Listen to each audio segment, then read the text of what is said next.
This is what is called as Kula Devata.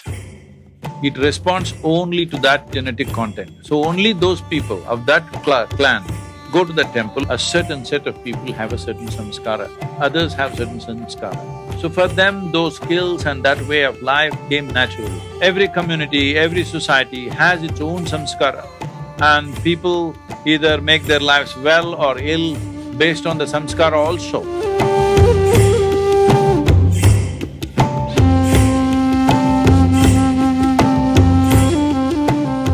See, what we are calling a samskara is the collective karma of a society. In this culture, we did a lot of things to maintain samskara. Even now in villages, there are, sometimes violent outbreaks will happen. If marriages happen between people who will mix the genetic… who will kind of make the genetic line fuzzy, this is not blue blood business. They've been maintaining this so that for this clan, for this bloodline, they will have a deity that they have created. It responds only to that genetic content. This is what is called as Kula Devata.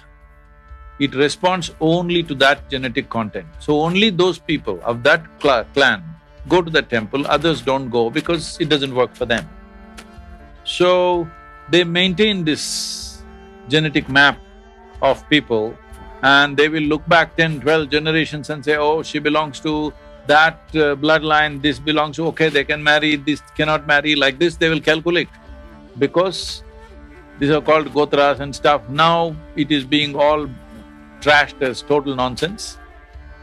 Yes, cruel things have been done in that name, that is true, but there was a very profound understanding, because learning happened this way. When there were no universities, no schools, nothing, this culture transmitted their skills effortlessly for thousands of years because they maintained this samskara. So, let's say for example, there are what is called as acharyas. It's a certain caste or a clan. In this, there are goldsmiths, there are carpenters, there are blacksmiths, like this, all those people who are craftsmen. But a goldsmith's girl will not marry a blacksmith's man. Only there they will marry, because it is samskara. See, this may look, oh, how can that be? Why can't somebody be born in any family, learn this trade? That's different. But it's been found, they've done an experiment with mice. What they did was, they put a cherry blossom smell on some cheese or something. So when the mouse went to bite it, they gave it an electric shock a few times. And you know what? Next 7 generations of mice never went near the cherry blossom smell. Cherry blossom smell means they move away, because this is samskara, that from parents it is coming just like that. This information transfer is happening all the time. Now we are talking about how trees are sharing things. All this, when we spoke long time ago, they thought it's all ridiculous. Like my great-grandmother would simply look at, sparrows and ants and this eating, and simply in tears, and if you say, why are you not eating? She says, I'm already full. And she was full, she was well nourished. Nobody can question that because she lived for 113.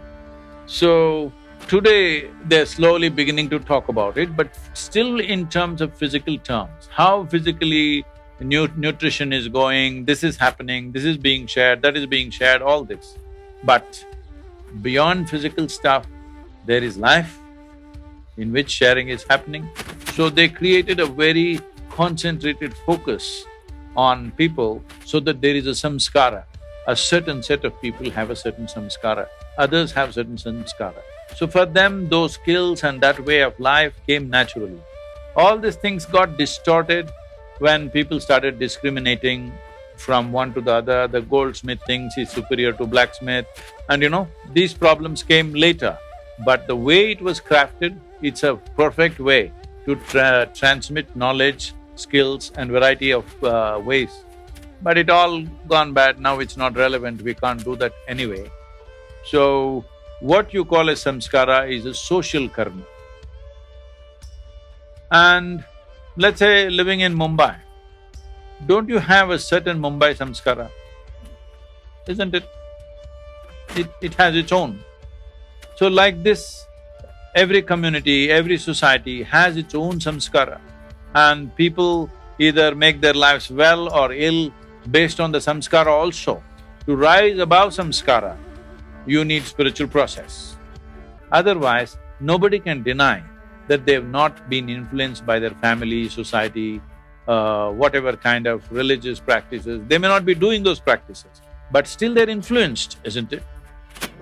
Only one who is strongly on a spiritual process is not influenced by the atmosphere, he rises above that.